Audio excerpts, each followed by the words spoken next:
This episode of Scandal Water contains adult themes and descriptions of violence. It is not intended for all audiences. Listener discretion is advised. Welcome to Scandal Water, where the tea is hot and the conversation lively. Your hosts, Candy And Ashley will discuss a peculiar story somehow related to the entertainment industry. This podcast might not change the world, but it just might satisfy your thirst for an intriguing tale. Oh, it's that time of day. Tune in and hear what the ladies say. It's time to bend your ear when the silver screen appears. Stories about the stage and screen and everything in between. So come on and join the fun. The curtain opens in 3, 2, 1. Hello, Ashley. Hello, Candy. Good to be back again recording. Yes, it is. Yeah, and I'm super excited about today's episode because this one is our listener request for May. Oh, nice. And I don't know what this one is. And I'm excited about that too because I think you're going to be pumped when you hear what it is. This is one of those topics that is actually fascinating. Okay. If a little tragic, but super interesting. Our listener request came from friend and listener Christine. Hello, Christine. Yes, hello, Christine, and thank you. I'm going to ask you this question, and then I'll give you just a tiny bit more background about what made Christine suggest it. Here's the question that's going to give it away. Tell me what you know about Selena. Oh, that's really sad. I know. Gosh, that's really back in the recesses of my mind. She was unfortunately murdered by a superfan maid. Superfan, but not maid. Not we'll her talk maid. about Okay. that. Yeah. It was a superfan. And I really don't remember a lot about it. I remember when it happened and how tragic it was. Yes. And I know that it was Jennifer Lopez's breakout role. It was, She yes. played this, but I have not seen the film. So whatever you tell me today is going to be really fresh knowledge. All right. I bet things will come back to you as Maybe, we talk. yeah. For sure. Well, Selena has actually been in the news a lot recently. Well, actually several reasons. One is that this past March 31st of 2022 was the 27th anniversary of her death when she would have been 50. Golly. So that sparked a lot of social media posts and remembrances. And there's actually been a new series that came out not that long ago, 2020 to 2021, called Selena, the series that ran for 2 seasons. And then, of course, we had the 25th anniversary of the same movie that you just mentioned, that biopic on Selena that J-Lo starred in. So that sparked a lot of remembrances, and J-Lo had a social media post. And so she's been in the news quite a bit recently. Okay, so 25 years ago for the movie, 27. So they made the movie 2 2 years after her death. Okay, that's pretty quick. They did. Especially considering the turnaround with pre-production and all that. Absolutely. And we'll talk about why it happened so quickly because that was actually very intentional. Oh, okay. But while she was tragically stolen from the world at a time when she was just headed into superstardom, obviously what we're saying is she is still very relevant today, still very beloved and remembered for the massive contributions that she made both musically and culturally, and still very much missed. So I appreciated the suggestion, knowing all of those things about Selena. And what makes it even more cool is that, here's the backstory. Christine said the reason for suggesting this topic was because she is a teacher. She teaches Spanish 4 to a small group of seniors at a nearby Christian Educational Consortium. So one of her assignments this semester was for her students to study Selena's biography. And so she thought this would be a fascinating topic for us to cover. She listens to our podcast. And as a little bonus, I asked if perhaps some of her seniors could share with us a few of their insights as to what they discovered that was striking about Selena or what was inspirational to them about her. So we're going to sprinkle throughout this episode a few of those insights from these Spanish 4 senior students. Very cool. It's very interactive today. Yeah, very interactive. So let's go ahead and start with the history. Okay. So Selena Quintanilla was born on April 16th, 1971 to Abraham Quintanilla Jr. and Marcela Quintanilla in Lake Jackson, Texas. And her father was very musically inclined himself. He had been in a band for years, of course, before she was even born is when he started with that. It was a band called Los Dinos that played Tejano music, which is a mixture of American rock music and traditional Mexican music. Oh, cool. I looked it up just to make sure that I got this right, and according to Encyclopedia Britannica, they defined it as a popular music style fusing Mexican, European, and U.S. influences. I like that. So Abraham recognized Selena's singing talent at a very young age. The story goes that he was teaching her older brother, Abraham, who they usually call AB, to play guitar when Selena began to sing. And again, she's like 6. He had his children. There was an older daughter named Suzette. He had all 3 of his children involved with music, basically their entire childhoods. But it was decided around the time that Selena was 9 or 10-ish that she would be the lead singer in a band that he created. He was kind of pulling off of his old band, their title. He created this new band called Selena y los Dinos, which was basically comprised of the 3 of his children. We had Selena as lead singer, we had AB on bass guitar, and we had Suzette on the drums. And so this musical group was playing at weddings, at clubs, at parties, all around their native Texas area. But in 1981, things became more serious because the family actually lost their house after their dad's newly opened Tex-Mex restaurant went under.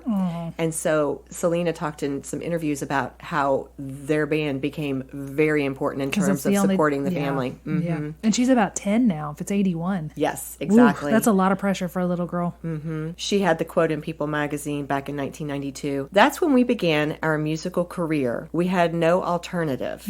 So she actually left school behind when she was in 8th grade. She later got her GED through a correspondence course, but her family kind of lived on the road. Now, they moved to Corpus Christi, and that's where they were listed as living, but a lot of their time was spent basically out of a van. They were touring South Texas. They were playing any gig that they could get, and this was their primary source of income. And Selena, again, in the same interview, if we got 10 people in one place, that was great. We ate a lot of hamburgers and shared everything. I lost a lot of my teenage period, but I got a lot out of it too. I was more mature. So this was how Selena spent a lot of her childhood. She and, of course, her siblings, but she enjoyed it. It was tough, I think, but she enjoyed it. She grew up speaking English, but her father wanted her to sing in Spanish because he knew that that would resonate with the Latino community. Yeah, that's smart.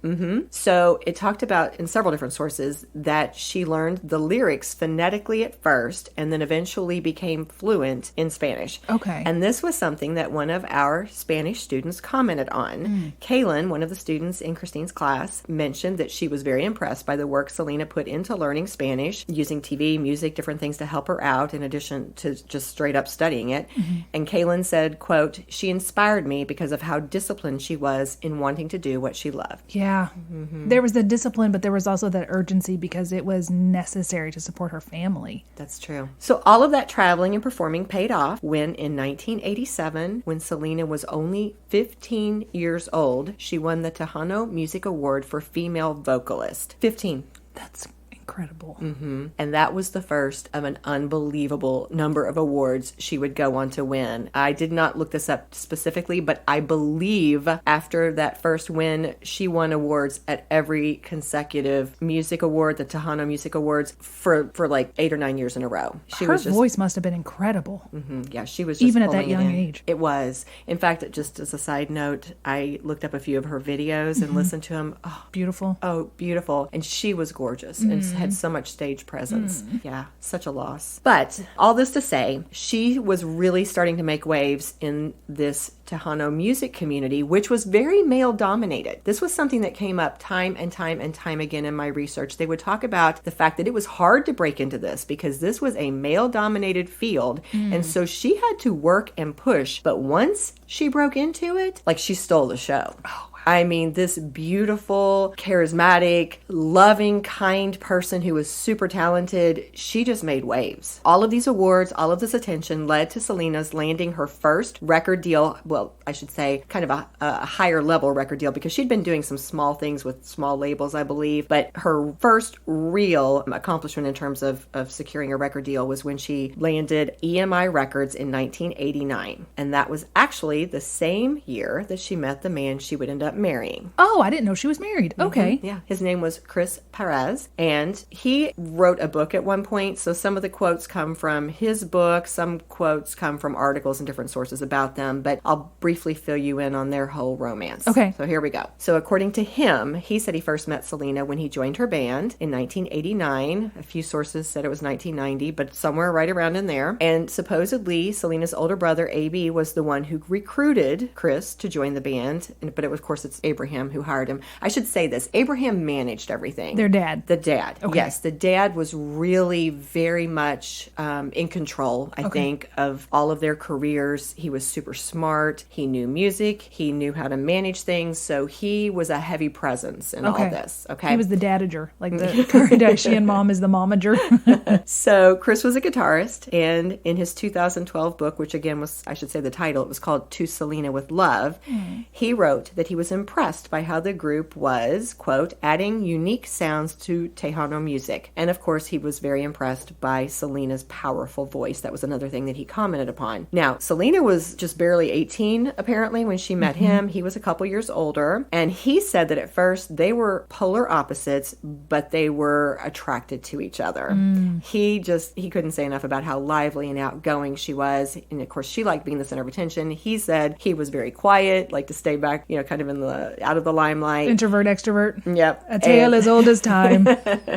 And supposedly this wasn't widely publicized, but he had a girlfriend at the time they met too. So, that wasn't something that I don't think that appeared in the movie. No, probably not. Now, Abraham did not want anybody dating in that band. And so this... Conflict. Everybody knew this was a no-no. But supposedly... Wait, he didn't want them dating or the band members dating? It didn't specifically say, but I believe... Well, first of all, Chris was supposed to be a little long-haired, I think a little edgy. So I think there was definitely a little bit of dad protectiveness, thinking that maybe Chris was... Not good enough for his daughter? Or a little edgier than what he wanted for his daughter. But it sounded to me like he didn't necessarily want his daughter dating anybody at this time. Right. He was kind of the protective dad, and she is young. She is only 18. And he's wanting this band to take off, and he is seeing her on the cusp of it. Well, and if he didn't want them to date because they were in the same band, what if they dated and then they broke up and he's like, well, now I've lost a good musician too? There's that. Of course, we're speculating a lot, but I think... Armchairing. Yeah,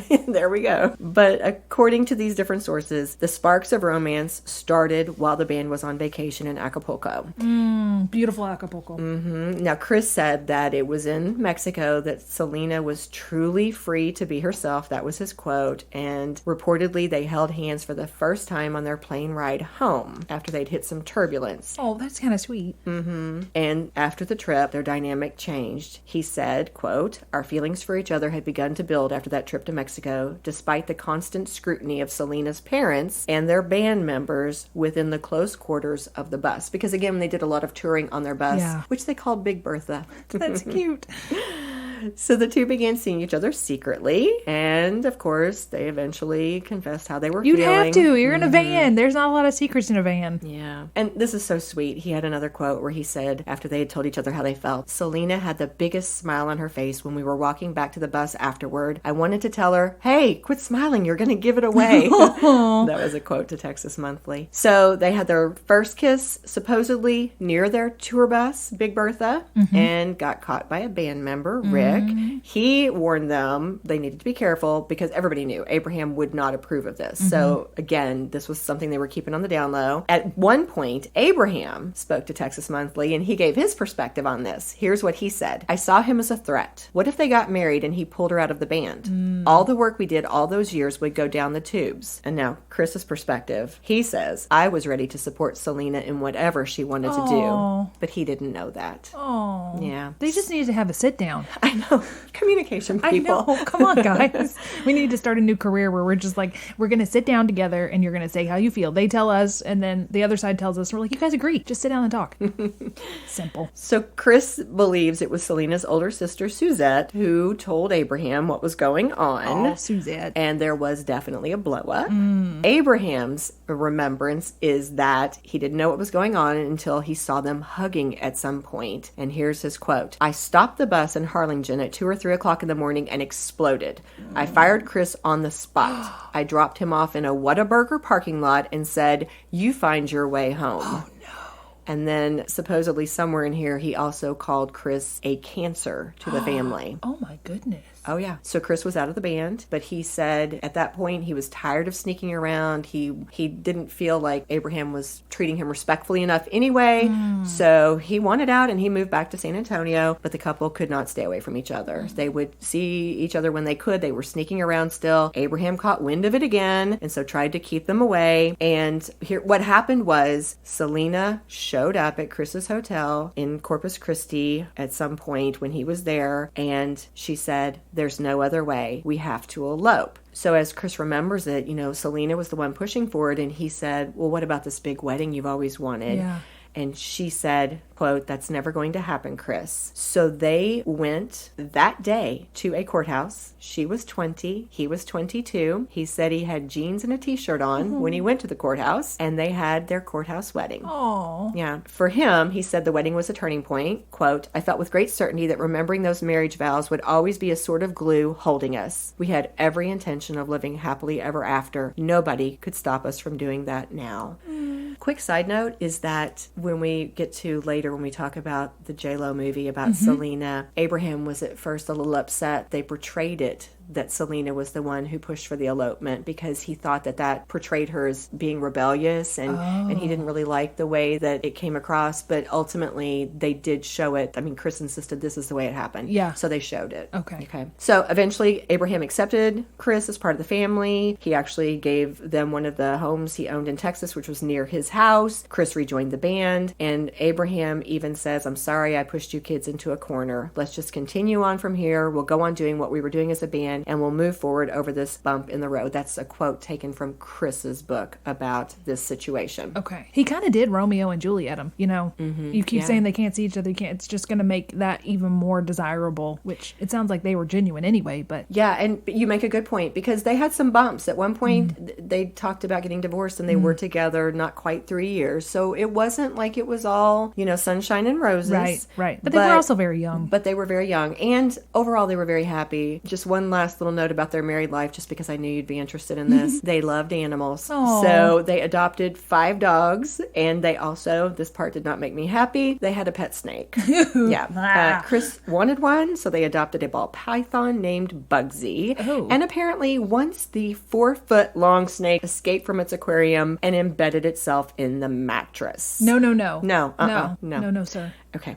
All right. So let's move back into the timeline of Selena's singing career. All right. We've kind of taken that little detour. Okay. Remember, they got married around, I think it was 1990. So it was in 1991 that Selena released her first song, Buenos Amigos, which was a duet with a Salvadoran singer-songwriter Alvaro Torres. And that landed at #1 on Billboard's Latin chart. That was huge. Yeah. Okay. So again, she's making waves. She is making a splash. So one of the things that did make her stay out, again, I don't know if we've brought this out enough, was that she had her own style. Her clothing was very distinctive. If you look at any of her videos, of course she was gorgeous, but she would have on midriff-bearing outfits, and she, kind of, sometimes you'd see her in bell-bottom things, or just very bright, colorful clothing. And so she stood out in many ways. And this leads us into another quote from one of our students named Nathan, and here is what he said. "I admire Selena because she was truly herself. Rather than following the typical celebrities' clothing and music styles, Selena was truly unique.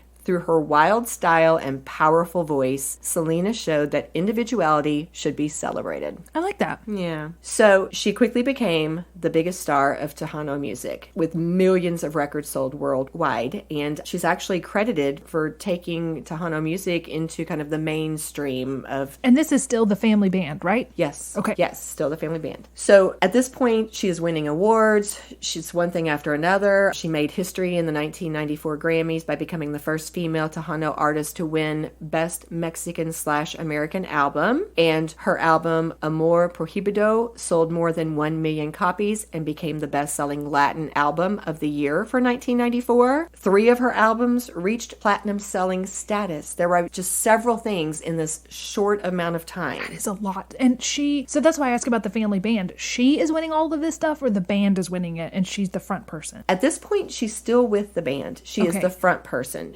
She's, I believe, the one getting the most celebrity, though. Okay. Like, it's so it's her kind of like name. a solo artist, but the others are her backup? Or is it a family thing? And maybe I'm just stuck on this point. Because I'm wondering how her siblings are feeling about all this. Well, I wonder that, too. Because sister already tattled on her, so there had to be a little bit of... Well, even the name of the band was Selena y los Dinos, if I'm saying that correctly. So she was the face of it, and she was the one getting, I mean, she's the one winning all the awards. Right, Like, right. now you did sometimes see her band winning awards, but she was winning awards as best female vocalist or gotcha. this, these different things. Gotcha. So she was getting a lot of the acclaim, but she was with them. She was performing with the band. I will ask the listeners to check me on this, but my understanding is around the time she died, it was kind of hard to tell in the wording of the sources, but I wondered if she was getting ready to push into an English language album, and I wondered if that was with her band or by herself. Okay. I wasn't sure of that point because it was a little difficult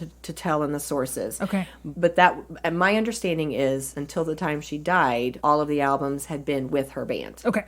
So in the early months of 1995, before her death, Selena was basically at the height of her career. And this was what we just talked about. This was laying the groundwork for her long-awaited crossover into the mainstream English market. Okay. They thought this was going to cause her to explode, like I Madonna, bet. which was kind of somebody, to compare to back then. at that time. And she was already, different people made the comment, she was already known by one name. You know how many artists are like the one name Elvis, Madonna, Cher, that type of thing. She'd already gotten to that point. They thought this was going to do it for her. I bet it would have. Yeah, she had the 4 studio albums and a Grammy for Best Mexican American Album under her belt, plus all these other awards in the Tejano industry. And she was in the process of recording this first English language album called Dreaming of You when she was killed. It would go on actually after her death to set records for release day album sales. So just a month or so before her murder, on February 26th of 1995. Oh, that's my birthday. Yeah. She performed with her band for more than 60,000 people at the Houston Astrodome wearing the famous iconic purple pantsuit. And a few days later, she attended the Grammy Awards for a second time, where her 4th studio album, Amor Prohibido, was nominated for Best Mexican American Performance. I don't believe she won that one, but the nomination was an honor. Yeah, it is. She was also at this time recording I Could Fall in Love with a noted songwriter and producer named Keith Thomas in Franklin, Tennessee. And then outside of music, she had started these boutiques called Selena Etc. She'd launched them just a year before this. She had 2 locations in San Antonio and, of course, her hometown of Corpus Christi, Texas. Well, they called it her hometown, but she was technically born in Jackson. Right. But she grew up in Corpus Christi. She had adopted so that place. Yeah, as exactly. home. She was associated with Corpus Christi. These were, again, Texas-based boutiques that had in-house salons, and they sold her signature line of clothing and jewelry. So, like, she was developing the Selena brand. Yeah. Yeah, and getting into this business world. Her 2 locations were managed by this woman named Yolanda Saldivar, who also was the president of Selena's fan club and was a trusted confidant of Selena. And she's going to be important. Okay. So we're going to come back to her. Okay. Yeah. So at this time, just to say it again, she was on top of the world. People, by the way, called her the queen of Tejano music. She was viewed as already as an icon. She was a role model for so many different people. Like, a lot of young Latino girls looked up to her because she was this picture of a successful woman in both music. Really starting from nothing, too. Yes. Music, fashion, moving into business. I mean, she was it. Plus, I don't think I've said this yet, but everything I've heard about her tells me that she was just the kindest. Oh, that's so good to know. Nicest, most humble person. That's really good to know. So maybe that'll help my thinking with the family band. If she was really kind and humble and nice, it's really easy to be supportive of those kind of people who are getting all these accolades if you're a family member. That makes me feel better. Yeah. I'll just quickly share this anecdote that I read yesterday. Apparently, when she was working on this album, that the crossover album into English language, she was recording in the studio studio one day, and she just suddenly said, you know what, I'm going to make a little Mexican meal for the team. And so they had some groceries, and she started whipping this up. And because they were recording in the studio, there were other, sections where different artists were working. And supposedly Winona Judd walks out, sees this young girl cooking, and thinks she's a chef. Oh, no. And says to her, oh, if I go get some groceries, would you make us some food too? And Selena tells her, of course. I'll have to check and see when they need me again. But yeah, I'd be happy to make you food. And that's when Winona says, oh my goodness, you're an artist? You're here working on your craft, and was mortified. I'd be so embarrassed. Yeah, absolutely mortified. In fact, whoever was telling this story, it was somebody in the music industry, said that he teases Winona about it to this day. Mm-hmm. But that's how Selena responded. She was just like, not like, of course. Do you know who I am? No, it was sure. Well, she's already making food for the team. Mm-hmm. And then she's like, of course I'll make you food. Let me just check on things. I mean, she was just that kind of person. And just another quick observation, I heard different fans comment that she's the one who would hang around, no matter how tired she was. If there were fans who wanted pictures or an autograph or something like that, she was going to do it. So she was just that person. Well, before we move into the tragic part, maybe this would be a good time to take a break. Yes, so we can extend this happiness just a little longer.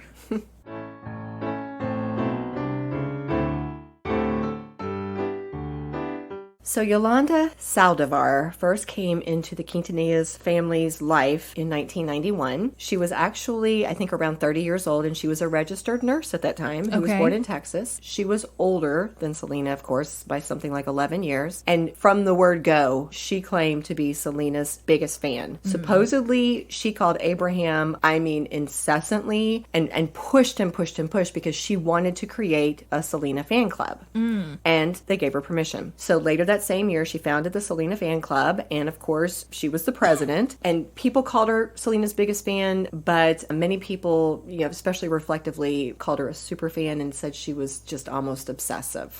Yeah. So over time, though, Selena was incredibly trusting. That was a descriptor I heard over and over and over again, that Selena was just the most warm-hearted, open, and trusting person. Mm-hmm. And so Yolanda and Selena became very close. Mm-hmm. In fact, Selena grew to trust Yolanda so much that these boutiques that we talked about, she put Yolanda in charge of them. So let's think about this. She was over the fan club. She was over these boutiques. Mm-hmm. She had a lot of access to Selena's finances because she was the one, if people joined the fan club and they paid their dues or they bought merchandise, Yolanda's the one who handled that and would be supposed to send them, make sure that they got their merchandise. Okay. Or one person who gave some testimonial on a podcast I listened to, she talked about the fact that Yolanda was actually in charge of paying her as an employee for Selena. So she had a lot of power and access to... And influence. And influence, exactly. And the whole family was close to Yolanda. It sounded like they all really liked her and trusted her.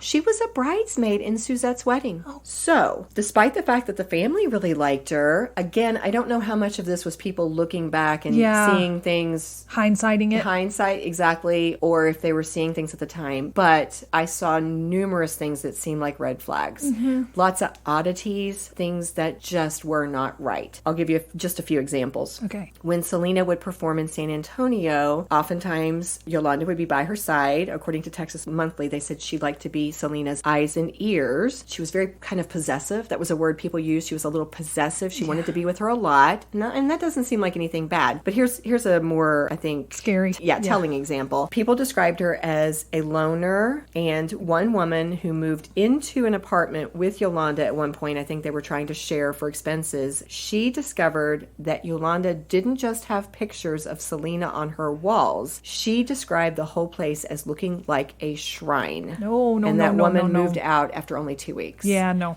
A different example was a man named Martin Gomez, who was a designer who shared office space with Yolanda while she managed Selena's clothing line. He quit 6 weeks before the murder, and at that time, he told the Washington Post that he had called Selena, and here's what he said. "The last call I had with Selena, the last call, I told her to be careful. It was very weird. I was very afraid of Yolanda, but I never thought she would hurt Selena. I never thought it would come to this." God. gosh. And just a third example was a seamstress. It's the same woman, actually, who said that she had trouble getting pay from Yolanda. Okay. The seamstress commented about Yolanda being very possessive and even trying to divert her, even to the point to where she felt like Yolanda wanted to be in the limelight herself, that she wanted a lot of attention. She liked being with Selena because she kind of got to steal some of that spotlight's filtered in on her, like she's standing next to her. Exactly. And she told the story of one time when Selena had said to this seamstress, you know, oh, the media's coming, I want you to be beside me. And Yolanda then tells the seamstress right before the media gets there, hey, we forgot to set up like a cookie punch table. Could you handle that? And this lady suspected it was just because she wanted her out of the way. She didn't want her getting some attention from Selena or the press.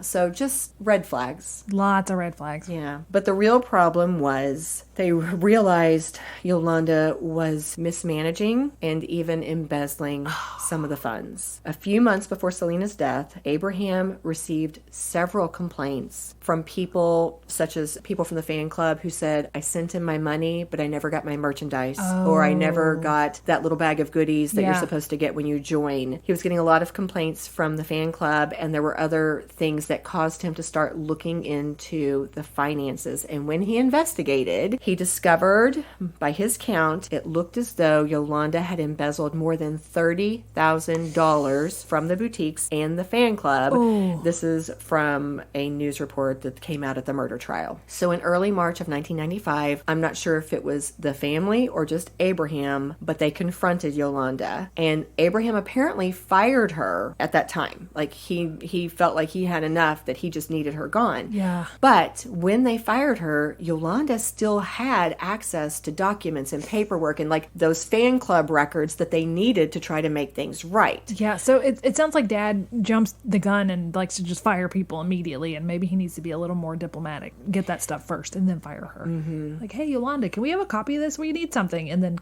go away. Right, or get those lawyers in there. Yeah. Yeah, find a way to make sure that this is handled. But that's all hindsight, you know. Of course, it's he easy did the for best us to he say could. this now, yeah. But it sounds as though there were a lot of interactions because they were trying to work things out. There were allegations that they were making against each other. I'm sure she's defending herself. There were these ongoing discussions where they're trying to get the documents from her. And this is an inference. I could not find where they specifically said this, but it sounded also as though, knowing how close they were, that Yolanda may have also been appealing to Selena's friendship and sympathies and trying to her sweet nature, trying to get her to kind of like, talk to me, let me explain things to you, let me defend myself a little bit. So all of these things are going on. But what ultimately happens is, according to this one source, for a time, Yolanda just kind of went off the radar and disappeared. And it was during this time that she supposedly purchased a .38 caliber pistol, which was around 2 weeks before the murder. And then she reappeared in Corpus Christi. And again, there was a little bit of ambiguity around this. Some sources said that Yolanda invited Selena to come to the Days Inn Motel in Corpus Christi to meet and talk with her. One source said that it was Selena who set up the meeting. One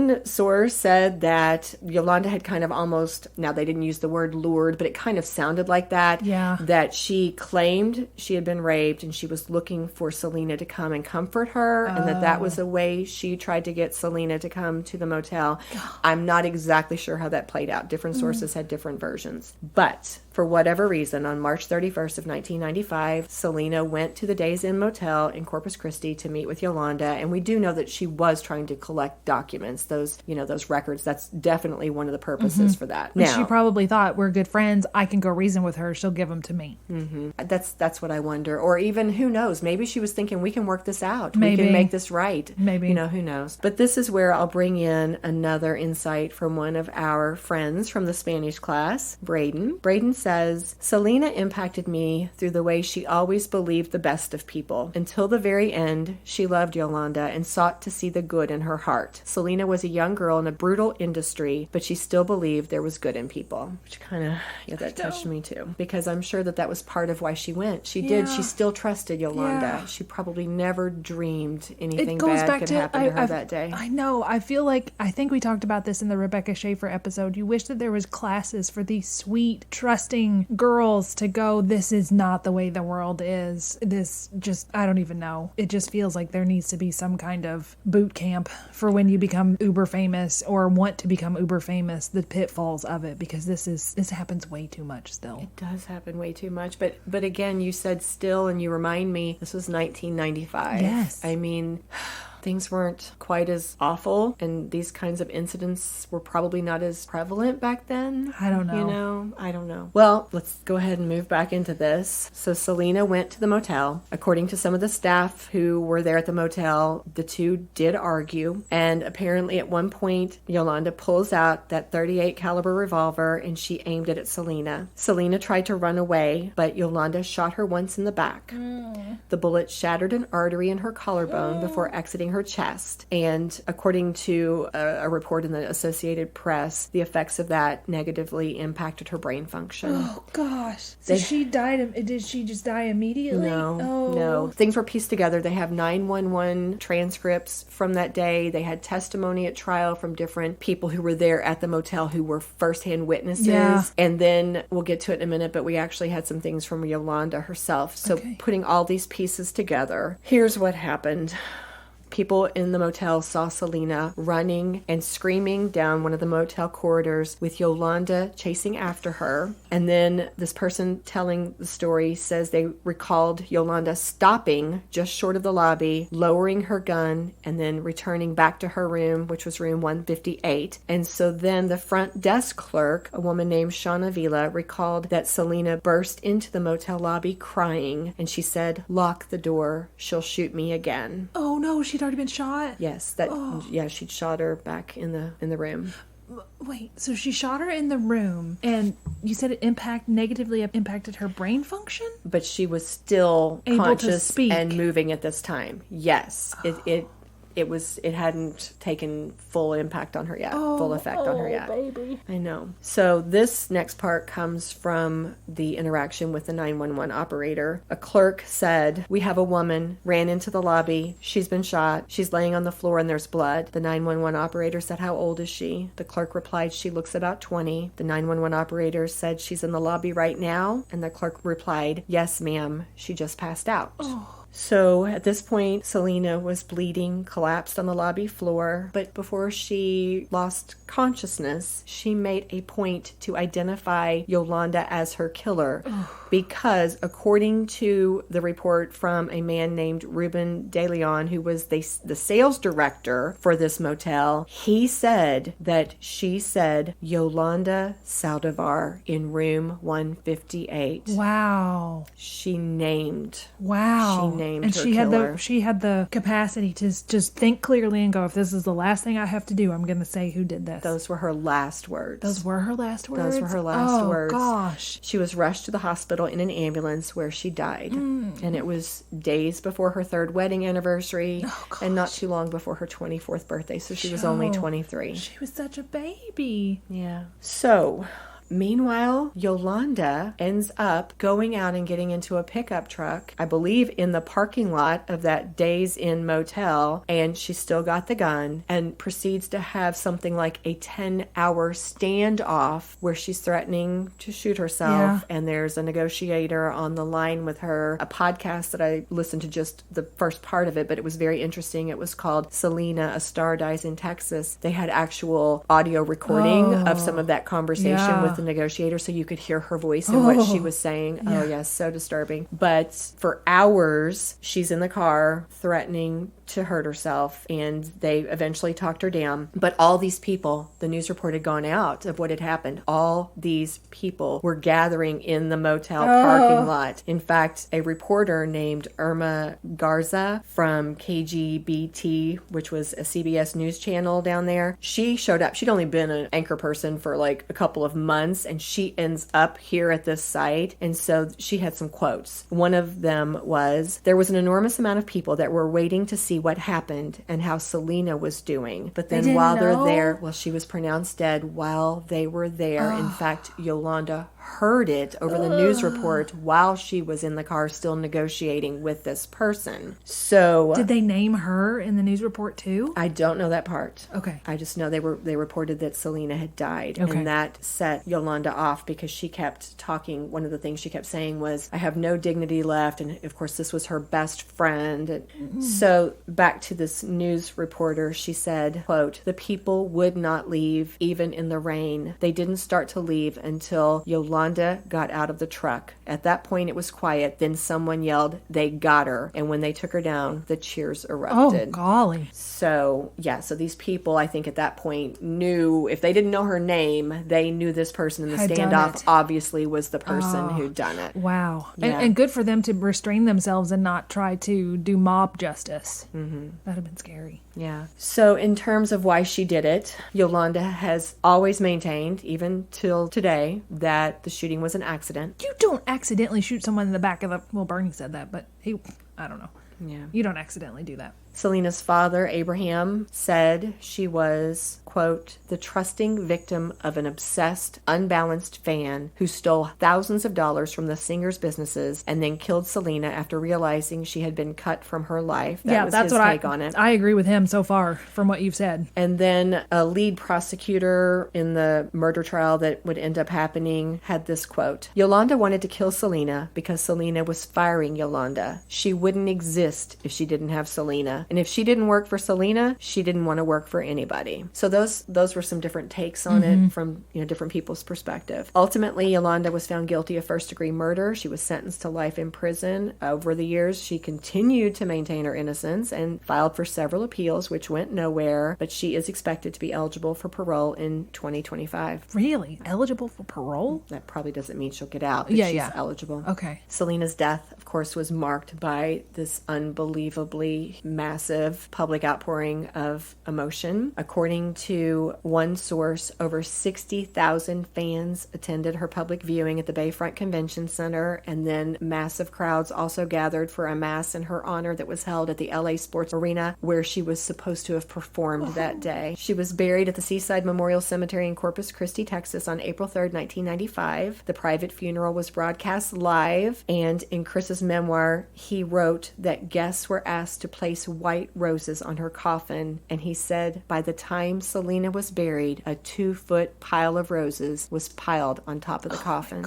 Yeah. So a quick note about those white roses. I looked this up because I noticed, as I remember I mentioned, I listened to or watched a few of her music videos, Yes. and there was a white rose down in the bottom corner. And so when and here he has asked people to put it on the coffin. So I wanted to know why. Yeah. And when I looked it up, there were several notes about this. One of them was that it was Selena's favorite flower. And A white rose was? Okay. and it sounded like even when she was performing, people were starting to associate that with her because it was her favorite flower, and also that idea of her purity. And her innocence and how much she just loved the music and loved people. So it was already associated with her. But then I saw something in a People magazine article that just kind of got me. It said that Selena had had a repeated dream many times before she was killed that many think was a premonition of her death, and it involved a white rose. What? Supposedly, it did frighten Selena a little bit. It concerned her. But in this dream, she reportedly would see a white rose that was thrown at her, but she could never catch the rose or see who threw it. And at the end of the dream, there would always be this appearance of a white light. Then, something else that came out related to this was this video recording of Selena as she was driven away from her final televised concert at the Houston Astrodome on February 26, 1995, the one we talked about.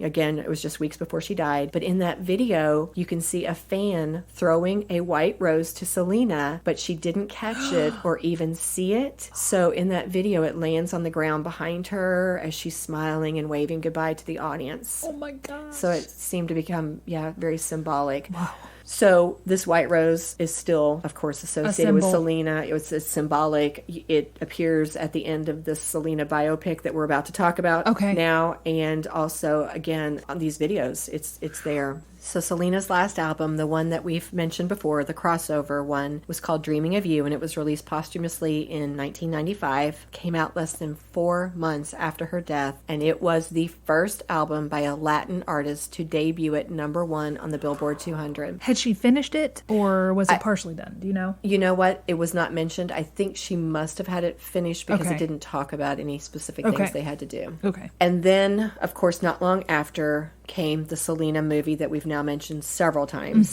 In September of 1995, just 6 months after Selena's death, they started to work on this because the family pushed for it. Okay. They wanted Selena remembered, and they wanted something to honor her, and their goal was they wanted it out by the 2nd anniversary of her death in 1997. Oh, okay. So that is ambitious. that it was. So this man named Gregory Nava was the one who wrote and directed the film, and he did it right. He had several in-depth interviews with all these different people who knew Selena and were involved in her story. Parents and the siblings and her husband. He used concert footage and home movies to get to know her better. He even toured with her band, who continued to perform after her death, to get a better idea of what life on the bus was like, all kinds of things. Wow. Yeah, here's a quote from him. "The events I was depicting were all very recent. Other biopics, you're so far removed that people's memories change. They forget things. But when I was interviewing people for this, it had just happened." Yeah, just happened. He said, "I think that's one of the reasons the film is so unlike any other biopic." I need to watch this. It really is good. I haven't seen the whole thing. It's funny. I was covering a class one day that was watching it, and I Oh. remember being like,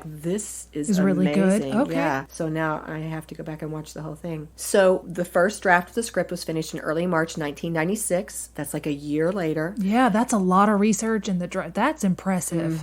And the filmmakers immediately went into casting. In San Antonio, Miami, Chicago, New York, and LA, more than 20,000 women and young girls auditioned for the title role. It was the second largest casting search since the one for Scarlett O'Hara. I was going to say Gone in with the Gone Wind. with the Wind. So Gone with the in Wind and then 1939. this. Yes. Oh This was my the next gosh. largest since that. The second largest since then. So the audition process was apparently very strenuous. For Jennifer Lopez, it said it took a week. It was a week-long audition process. I don't know if that's because she was being considered and she had to keep coming back. That's what I'm assuming. Yeah. But she wasn't the dad's first choice. And Really? apparently Abraham had, the family had some big voice in this, Yeah, apparently. But he reveals that it was her reading of the elopement scene that won him over. He said, quote, "In 3 takes, she had it." So she got the part. And one of the things, as I was reading about the making of this movie, it just hit me over and over again. They kept talking about how emotional it was, how meaningful it was to everybody involved. Because the family, Abraham came. He came and watched a lot of the process. Some of the other family members couldn't do it. It was too painful. Yeah. But he was right in the thick of it, and just different parts of it just were so emotional for the actors and everyone. There was a story about everyone crying at the table read when they had reached the scene involving the candlelight vigil that was held after Selena died, and the way it played out, apparently they wanted to hear Selena's voice singing Dreaming of You in the background. So at this table read, J-Lo was softly singing that, and they said every person, Oh my gosh. every person was crying. Ugh. And Edward James Olmos was the one who played Abraham Oh, what in a the good movie. choice. And he said, "This is the hardest film I've ever made. It wasn't that nobody wanted to do it. It was that it had to be done." Oh. Like just how Yeah, that we had to devastatingly make this sad film. that, Yes. that this movie had to be made, that this woman was tragically murdered. But they also had some really high points, some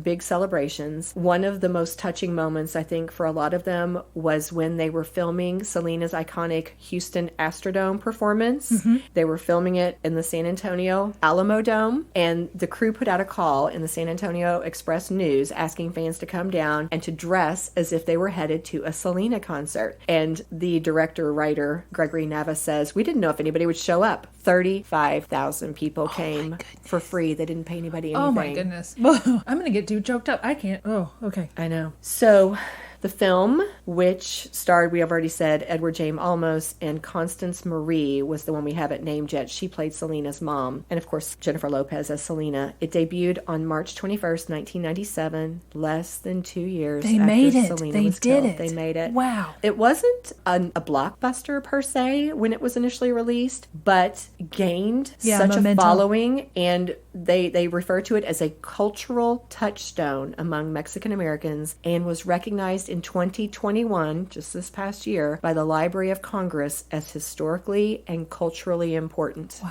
I definitely need to see it. Yeah. J-Lo wrote on Instagram just this past March, because again, you know, she said, "I was so lucky to be chosen to play her. I'll never forget this time in my life, and it's an honor as an artist to have been part of the magic that is this movie." So that was the biopic.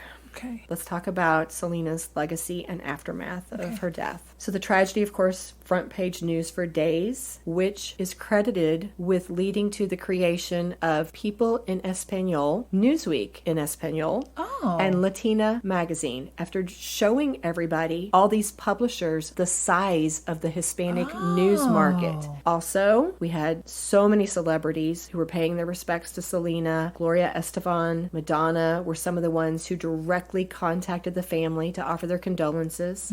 Shortly before what would have been Selena's 24th birthday, at that time he was governor, George W. Bush declared April 16th Selena Day in Texas. And in 2019, local lawmakers filed legislation to try to make Selena Day an official state holiday rather than just an honorary one. And her impact continues. They have had everything from Selena-inspired clothing, makeup lines, there have been tribute albums, concerts, musicals, memorials, Barbie dolls, wax figures, I mean everything to celebrate her life. And as we mentioned, just in the past couple of years, there was a series from Netflix about her. She remains a revered figure in Tejano and Latin music. She was honored with a Lifetime Achievement Award at the 2021 Grammys just last year. She is still known as the Queen of Tejano music to most people. And something really relevant, but is actually a little controversial. It's been in the news just in the last few months that Abraham wanted to release a new album that was said to come out this month. Of course, we're recording on April 30th, and I looked it up this morning. I cannot find that it's been released. So I'm not sure if the controversy has changed those plans. What's the controversy? Well, he wanted to put out a new album using Selena's vocals from when she was a child. And they were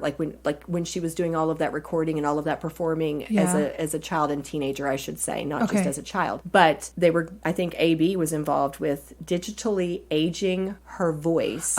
And so, for example, they specifically mentioned one song from when she was 13 that they were going to try to take those vocals and try to make it sound as though it was her 23-year-old or her 22-year-old self singing. So fans don't like the alteration of her voice. They don't like the computer digitalization and all that. Why not just release it and this is what she sounded like when she was 13 and it'd just be happy with it being new material or new to you material? So people have gone both ways with that one. I'm not sure how that's going to play out because, again, I guess they could do two versions. They could do the digitized and they could do I don't know how all that would work, but they could do one where it's just her voice and one, I don't know. Let them decide with their pocketbook. Well, and to wrap up this section, I have two other quotes from our Spanish students. Here's what Elena said. "One of the things that I really admired about Selena was the fact that she never let fame get to her head. Part of the reason for this is the fact that Selena herself came from a poor family. In fact, she and her family were homeless for a time. Selena never forgot her humble beginnings and where she came from. Because of this, her fans admired her even more, especially the poorer fans. They could relate to this superstar on a deeper level. Representation is important, and she represented the poorer working family." And Noel said, "The thing I admire about Selena is the fact that she never let anyone tell her who she was. She was a young woman, a minority, and someone who could be easily swayed. However, she didn't allow the record company, fame, or even her family dictate her identity." Yeah, that's true. Good insight. Armchair psychologist. So, for our armchair segment. Yes. Colin, our last student, had an insight that was interesting. It was a little different than some of the others. He said, "I think that Selena's untimely young death has added to her fame. Since Selena died young, we are left with the best of her and her career. Had Selena lived longer, there is potential that her faults may have shown through, as in the case with numerous celebrities." So I want to ask you your thoughts about what Colin offered and just about Selena's life and legacy in general. Well, I think Colin has a good thought. I think he's thinking like the James Dean effect. James Dean died very, very young, so would he have been such a pop culture icon? Would anybody have been such a pop culture icon? Marilyn, James Dean, any of these folks, if they had lived a natural life? I don't know. Clearly, we don't know what would have happened. Could she have become jaded by the situation in her family? Could her and her husband have broken up? Sure, anything. Any of that could have happened. I I think probably we would all prefer that. You know, what would you prefer? Do you want this eternal fame, or do you want to live a long, happy life that's flawed? I think we'd all pick a long, happy life that's flawed. You know, that has its ups and downs. I don't know what would have happened with her. I like to think that she would have stayed the same person, but probably she would not have. She would have fluctuated like all of us do. But what do you think? I had the advantage of having longer to think about this because, you know, I got to see Colin's quote before you did, and it was very thought-provoking because what it made me think about was the injustice of it. Yes. She was compared to Madonna, right? And I think about the fact that Madonna got to play out her career. She had the chance to see how far she could go. And she's probably still making albums today, I don't know. But when you think about her and her career compared to Selena, it's just so unfair. She never had a chance to break through, to see how far she could go, to live her life, to make her mistakes, to have her heartbreaks and her successes. And so she's captured forever in our mind as this amazing, beautiful, kind woman with the most unbelievable talent who never got to see it through. It's like a supernova that's launched, and it's just at the peak instead of arcing and coming back down, or just, you know, I don't mean that in a negative way, but just traveling and living its life. It's just gone at the peak. It just evaporates. Right. And to know it's stolen for the most ridiculous reason. I mean, that I think that's just the injustice on top of the tragedy. Yeah, that's what really strikes me. I mean, I don't feel like I said a lot in this one because I'm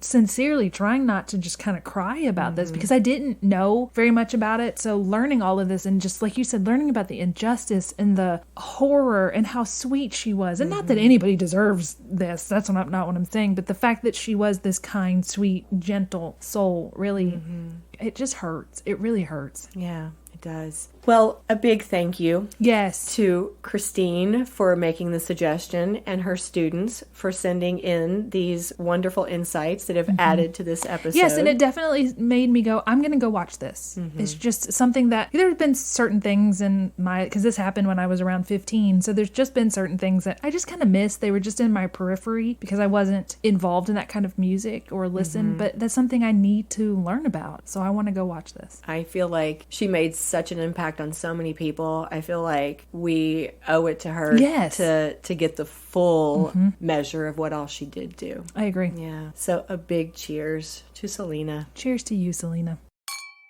This episode of Scandal Water was executive produced by Candy Thomas, that's me, and Ashley Raymer Brown. That's me. It was researched and written by Candy Thomas and edited by Ashley Raymer Brown. All music was written, composed, performed, and mixed by Josh Martin.